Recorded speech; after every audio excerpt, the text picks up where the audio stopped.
Baghdad ایک ایسی سرزمین تھی جہاں ہر گلی میں علم کے آثار اور ہر اینٹ میں گہرے راز چھپے ہوئے تھے۔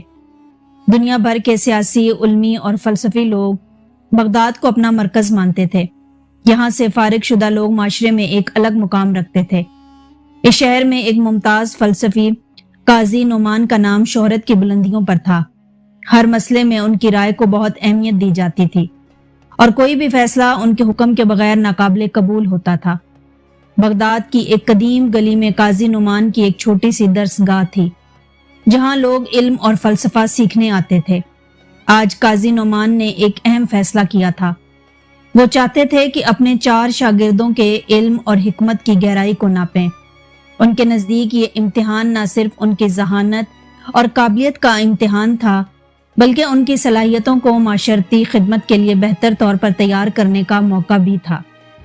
کمرے میں سنجیدگی چھائی ہوئی تھی اور شاگرد اپنی نشستوں پر گہری غور و فکر میں مبتلا تھے۔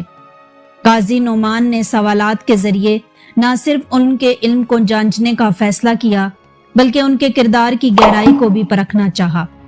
کمرے میں گونجتے مکالمے زندگی کے حقیقی معنی کی گرہیں کھولنے لگے اور ہر جواب ایک نئی کہانی کا دروازہ کھولتا چلا گیا۔ قاضی نعمان نے اپنے شاگردوں کے سامنے ایک عجیب اور پیچیدہ مقدمہ پیش کیا۔ قصہ یوں تھا کہ ایک شخص نے مہمانوں کے لیے کھیر تیار کی جو خوشبو اور ذائقے میں لاجواب تھی، مگر بدقسمتی سے وہی کھیر مہمانوں کی موت کا سبب بن گئی۔ تحقیقات سے معلوم ہوا کہ دودھ لاتے وقت ملازم نے ایک چیل کے پنجوں میں پھنسے سانپ کو دیکھا تھا اور اس سانپ کے منہ سے زہر کے چند قطرے دودھ میں گر گئے تھے۔ قاضی نے شاگردوں کی طرف غور سے دیکھا اور کہا کہ یہ مقدمہ صرف حادثے کی نوعیت کا نہیں بلکہ انصاف، نیت اور ذمہ داری کے اصولوں پر مبنی ہے۔ غور کرو، قصور کس کا ہے؟ کیا مالک ذمہ دار ہے، ملازم یا محض تقدیر کا فیصلہ ہے؟ اپنی رائے دلیل کے ساتھ پیش کرو۔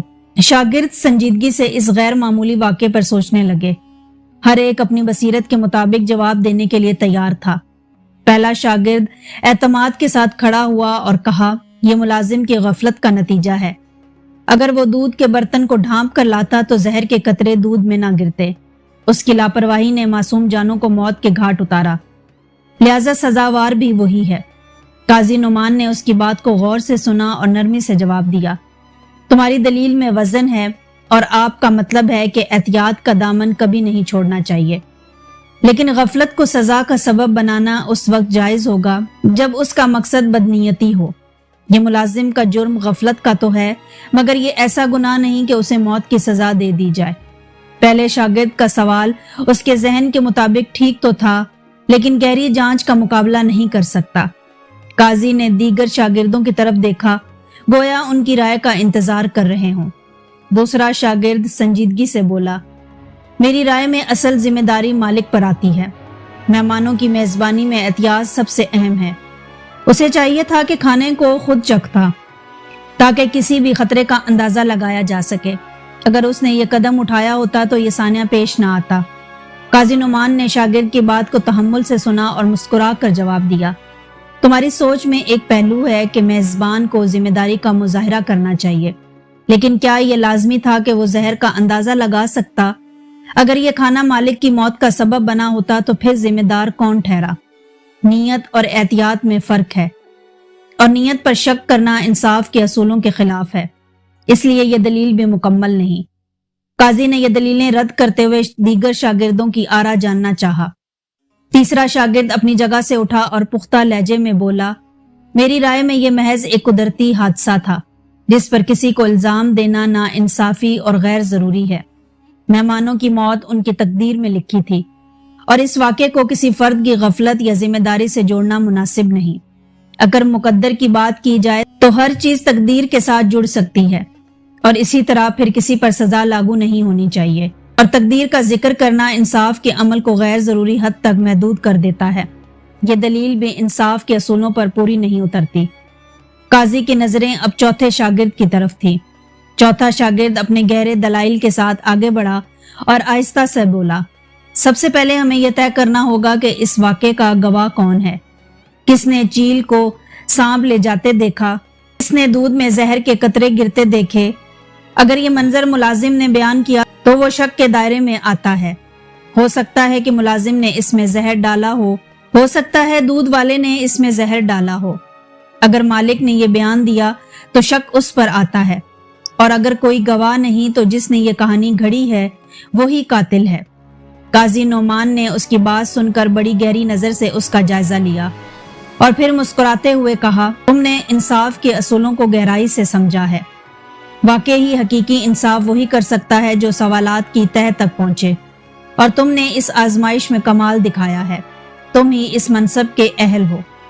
قاضی کا لہجہ پورے کمرے میں ایک نئے حوصلے کا پیغام دے رہا تھا، اور شاگردوں کی نظریں چمک اٹھیں۔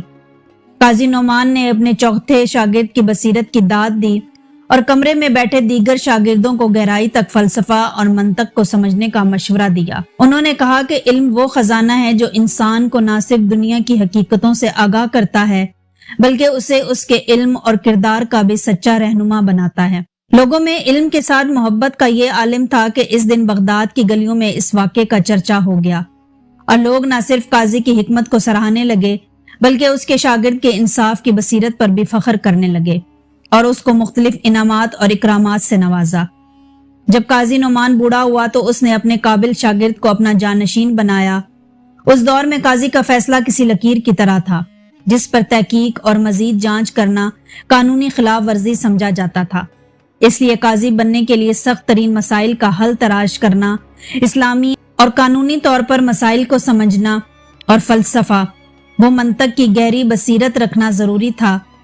وہی لوگ قاضی کی کرسی پر بیٹھنے کے لائق ہوتے تھے جو اللہ کے خوف، گہری علم، صحیح فیصلے کی صلاحیت اور اخلاقی کردار کے حامل ہوتے تھے۔ ایسے افراد نہ صرف قانونی مسائل کو سمجھتے تھے بلکہ انصاف کے تقاضوں کے ساتھ ساتھ اپنے فیصلوں میں انسانیت اور اخلاقی اصولوں کو بھی اہمیت دیتے تھے۔ مجھے امید ہے آپ نے اس کہانی کو غور سے سنا ہوگا اور کچھ نہ کچھ ضرور سیکھا ہوگا۔ اگر یہ ویڈیو آپ کو پسند آئی ہو تو لائک کر کے اپنے پیاروں کے ساتھ شیئر کیجیے۔ آپ کے تعاون کا بہت بہت شکریہ۔